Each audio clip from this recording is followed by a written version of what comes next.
नफरत। अभी आप देख रहे हैं कि किस तरह से नफरतों का सिलसिला चलती आ रही है एक विशेष समुदाय का सनातन धर्म के प्रति।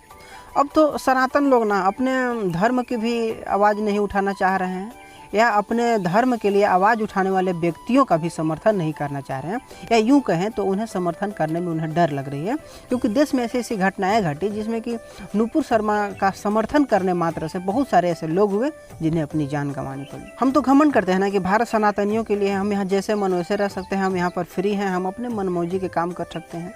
लेकिन यदि इन सब चीज़ों में आपकी दिलचस्पी होती होगी, आप यदि अपने देश की स्थिति के बारे में सोचते होंगे ना, तो आप थोड़ा सा चिंता में पड़ जाएंगे। और आपको चिंतित होना चाहिए, क्योंकि देश में इस प्रकार की घटनाएं घट रही है जिसमें कि आपका कोई भी हस्तक्षेप नहीं होता है, आप उसमें थोड़ा सा भी आवाज़ नहीं उठाते। और यदि आप देखें तो आज की स्थिति ऐसी हो गई ना कि इस हिंदू मुस्लिम भाईचारा में हिंदू बेचारा बना बैठा है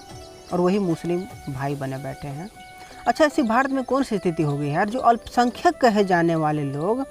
जहाँ मन वहाँ दंगा फसाद करते हुए, जिसे मन उसे मारते काटते हुए, मार काट मचाते हुए, जिसे मन उसे सर कलम करते हुए और कितने प्रकार के दंगा फसाद और अनेक प्रकार के देश विरोधी कार्य करते हुए भी अपना सर ऊंचा करके जी रहे हैं, परंतु उन्हें कहने वाला, उन्हें रोकने वाला, उन्हें टोकने वाला कोई भी अभी देश में नहीं मिल रहा है, ना ही प्रशासन, ना ही सरकार। और उनकी जो मर्जी कर रही है, जैसे मर्जी कर रहे हैं वैसे जी रहे हैं। परंतु हम क्या कर रहे हैं कि हम अपने दबाव में, अपने देश के इज्जत के लिए, अपने कानून के दबाव में रह करके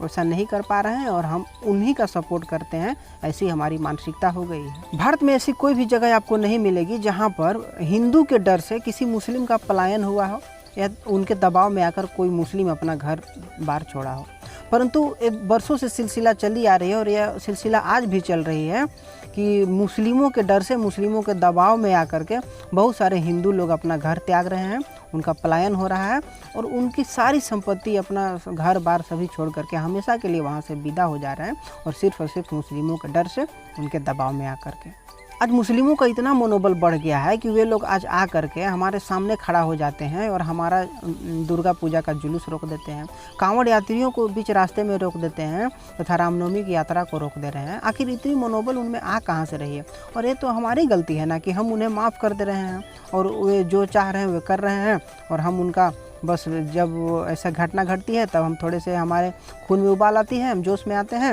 और फिर 4 दिन के बाद फिर हमारी वही व्यवहार हो जाती है। हम उनके साथ अच्छा से बात करने लग जाते हैं, उनके साथ बिजनेस मेरा चालू रहता है और इसी प्रकार से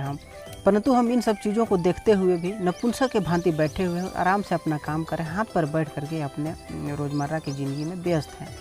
एक मुसलमान दिन में 5 बार यही कसम खाता है कि हम हिंदुओं को समाप्त करेंगे, हम अपने इस देश में राज करेंगे। और उसी को ट्रेनिंग देने के लिए, उसी को बूस्ट करने के लिए शुक्रवार को एक मीटिंग रखी जाती है तथा वहाँ पर बताई जाती है कि किस तरह से इन काफिरों को भगाना है, इन्हें हराना है और इनका जो मानसिकता को है अपने भाईचारा में बदल करके और अंदर अंदर हमें अपना काम करते रहना है। परंतु आप देख रहे हैं कि हिंदुओं को आज तक 1 घंटा का भी समय नहीं मिला कि किसी के नुकसान के लिए नहीं, परंतु अपने धर्म की रक्षा के लिए थोड़ी सी बातचीत किया जाए, कुछ डिस्कशन किया जाए। ये लोग नहीं करते हैं, कभी नहीं, ना ही होते आया है और ना ही कभी होगा ऐसा। और यदि आप पर कितना भी जुल्म हो जाए ना, तो हमें नहीं लगता कि ऐसी जागरूकता आएगी कि सप्ताह में, महीना में 1 दिन भी बैठ करके इस पर बातचीत किया जाए, डिस्कशन किया जाए कि किस तरह से इन जाहिलों के चंगुल से हमें छुटकारा पाना है और हमें अपने जो ज़िंदगी है उसे अच्छी तरह से काटनी है, बितानी है। अच्छा, एक कैसी भाईचारा है, यदि आपको आजमानी है ना, तो आप अपने घर में उन्हें नमाज़ पढ़ने के लिए जगह दे दें, परंतु आप उनके घर में जा कर के एक फ़ोटो रखकर अगरबत्ती दिखा दें, तब हम माने। आप चाहे जितना भी हलाल चिकन खा लें, परंतु आप उन्हें झटका चिकन खिला कर दिखाएं, तब हम मान लें। साल भर गोमांस बनने वाले बर्तन में आप ईद के दिन जा कर के वहाँ पर सेवइयाँ खाते हो और आप उन्हें बधाई देकर चले आते हो, परंतु आप उन्हें अपने घर इस तरह से खिला कर दिखाएं, तब हम माने।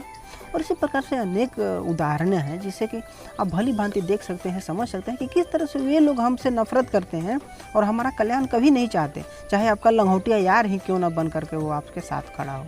जो लोग आज आपके दोस्त हैं, कल वही आपके मोहल्ले में आपके रिश्तेदारों के साथ दंगा फसाद करेंगे, परंतु परसों आप उसी के साथ फिर से वही दोस्ताना व्यवहार करने लगेंगे। हमारा और आपका स्वभाव ऐसा है ना कि हम फल खरीदने जाते हैं, किराना खरीदने जाते हैं, मिठाई खरीदने जाते हैं, तो हमें गुप्ता जी की दुकान पसंद नहीं आती, परंतु हम खान साहब के पास जाकर बनाते हैं, क्योंकि वहाँ पर गाय के दूध के मिठाई बने होते हैं। हम कपड़े खरीदते हैं, चप्पल खरीदते हैं, जूते खरीदते हैं, इत्यादि बहुत सारे चीज़ खरीदते हैं। तो हमें अंसारी साहब की दुकान अच्छी लगती है क्योंकि वहाँ पर अच्छे अच्छे डेकोरेशन है, बहुत ही मस्त लाइट बत्ती का व्यवस्था है और वहाँ पर अनेक प्रकार के ऐसे सुविधाएं हैं जहाँ पर कि हमें जाना पसंद होता है, परंतु हमें शर्मा जी के दुकान में जाना पसंद नहीं होता क्योंकि उनकी दुकान छोटी है। अब यदि आपको इतना सुनने के बावजूद भी सब्सक्राइब करने का मन नहीं कर रहा है तो मत करें, जबरदस्ती थोड़ी ना है।